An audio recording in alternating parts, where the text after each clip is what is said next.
প্রিয় বাপাজান, আপনার নিকট আমার প্রশ্ন হলো, আমরা গিয়ারবি শরীফের দিন কেমন তাবারুকের ব্যবস্থা করব।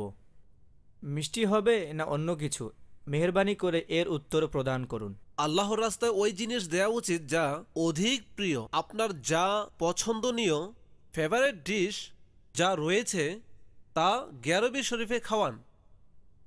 এখন আপনার নিজের খাবারের জন্য কড়াই গোশত ছাড়া চলেই না, আর গলসেপাকের নামে হলে ওই সস্তা বিরিয়ানি খাওয়ায়, তাও সস্তা।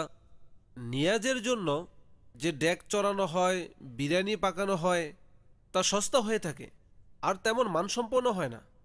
বিয়েতে ধনীদের যখন বিয়ে হয় না, তাদের আয়োজনের ধরনটাই একটু ব্যতিক্রম হয়ে থাকে, তাদের কিচেনও আলাদা হয়ে থাকে বিয়েতে। যাই হোক, নিজের পছন্দনীয় খাবার এটাই আমার বুঝে আসে। যদি কেউ খাওয়ায়, মদিনা মদিনা।